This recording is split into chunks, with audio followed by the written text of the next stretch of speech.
Hey everyone, welcome to another episode of Table Talk. I'm your host, Jake Combs, and tonight we're taking a look at Hexbane's Hunters, the newest warband for the Nethermaze from Warhammer Underworlds.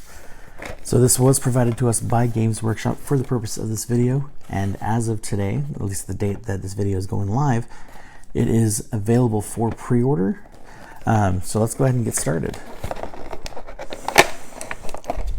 Gotta go ahead and break the seal. Now, I have noticed that a few of the more recent packages we've received have not been covered in plastic, and I'm hoping that that's more to be more environmentally friendly. I suspect that's more to do with the actual cost. Now, with Hexbane's Hunters, we do have 2 sprues, which is pretty common. Usually these boxes we have about 2 sprues. This box has 6 total models. Then we have our cards and assembly instructions. So I'm going to go ahead and break those open. Now, one thing that has me really excited is, personally, I've always loved Witch Hunter models for Age of Sigmar and Warhammer Fantasy back in the day, and so with that in mind, anything that comes up that's Witch Hunter related, I always want to get one. And so this is a great warband for myself because it is nothing but a Witch Hunter and his party, specifically delving into the Nethermaze. Now, looking at the models,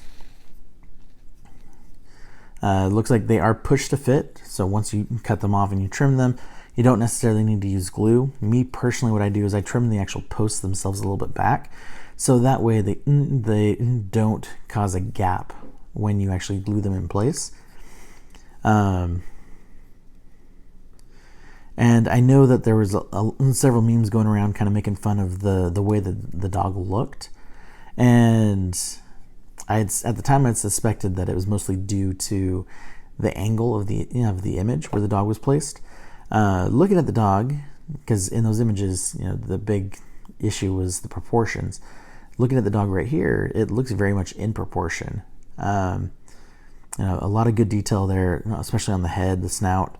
And then we have the incredibly detailed bases, and then all the detail for the models themselves. We have pouches, we have stakes, we have guns, we have torches, basically anything a Witch Hunter party would need on these sprues. Like, one of the guys actually has 5 wooden stakes strapped to his back, as well as a meat cleaver hanging from his belt as well.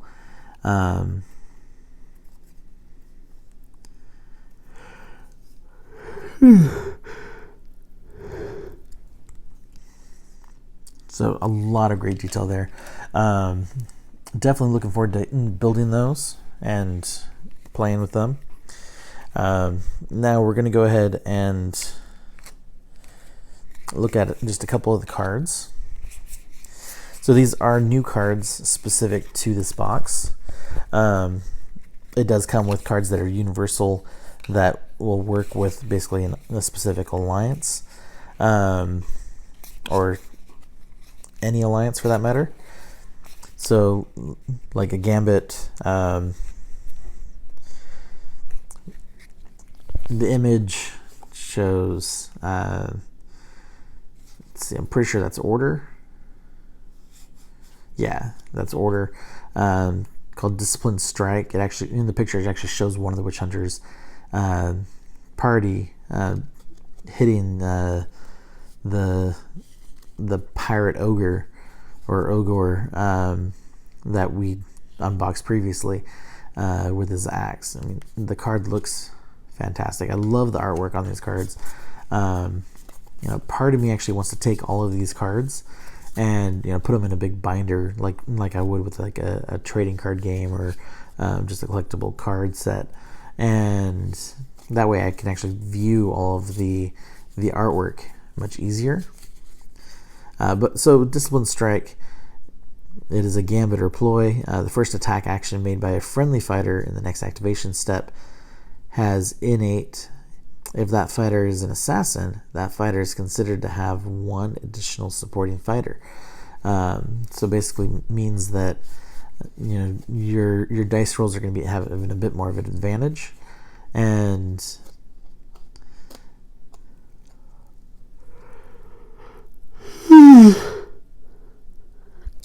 at least if you're using this on assassins. Another one is Reality Check. This one looks like it can be used for any warband or from any alliance. Choose one enemy fighter in your territory, stagger the chosen fighter. So definitely some things there that would help. Staggering specifically. We have an upgrade for Grave Baron. Pick one card in your objective discard pile, not your scored objective pile, and add it to your hand, then discard one objective card. This fighter can only make this action once per round. So basically, if you have a card that you can't really play, you can use that to then kind of shuffle that card back and replace it. So definitely some cool stuff there. But again, for me, the Underworlds, the best part of it all is the artwork and the models themselves for me. Definitely a lot of really cool stuff. All right, now opening the other pack. So this is where we have our actual character cards. So the leader being Haskell Hexbane, which is the witch hunter himself.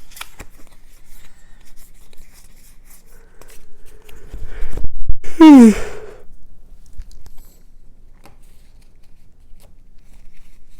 then we have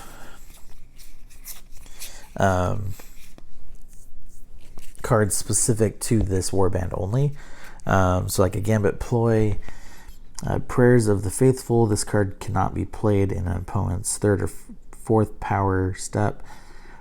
Until the end of the next power step, enemy fighters cannot cast spells and opponents cannot play ploy cards. So kind of a nice handy way of kind of hamstringing your enemies there to basically make it so that way it's a little bit more difficult for them to either reach their objectives or take out one of your guys how they were planning. So it kind of opens the options up a little bit, makes it a little bit easier for you. And then the assembly guide looks like all of 3 pages, so nothing insane there. Just kind of get everything cleaned up and then put together like we were talking about before. So definitely some very cool stuff. Really looking forward to building and painting this group. Again, like I said, anytime that I can get a witch hunter and have it be something unique, I'm all on board. The last ones, witch hunters that I picked up were the Van Dent's father and daughter.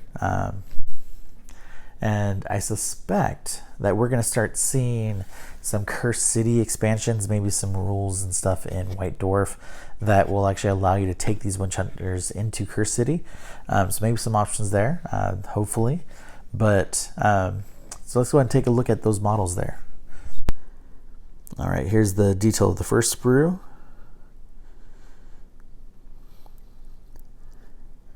And the second. So we have 2 different dogs total. And then that leaves 4 models that are not dogs, the witch hunter, and then 3 members of his retinue. But again, a lot of great detail here. I love the added things like the cleaver and the stakes. They make for a much more intimidating foe visually, having stuff like that on there, especially already, so you don't have to actually custom do it. All right, now that we're back, I do want to thank everyone for watching the channel, watching the show. I really do appreciate it. If you could, I would really appreciate it if you would also subscribe. Specifically, I know that's one thing that, and actually now we have a cat blocking our view. Come here. Oh, I know, it's so rough. One thing I said for the show is that I'm going to avoid asking you guys to do that kind of stuff as much as possible. But I've had several of you leave complaints just because of how hard it is to find the URL for our channel without looking for one of our videos specifically. And so with everybody subscribing to that, once we reach 1,000 subscribers, what we'll be able to do is then actually request a custom URL through YouTube, and so that's all going to start with you guys. So if you guys could do that, again, I would really appreciate it. Doing so means that when we do post a new video, you guys are going to be able to see it a little bit easier, and get access to that content much quicker. And so again, thank you guys always for watching. Thank you to Games Workshop for sharing these with us. But after that, I do hope you have yourselves a great night. Thank you for watching.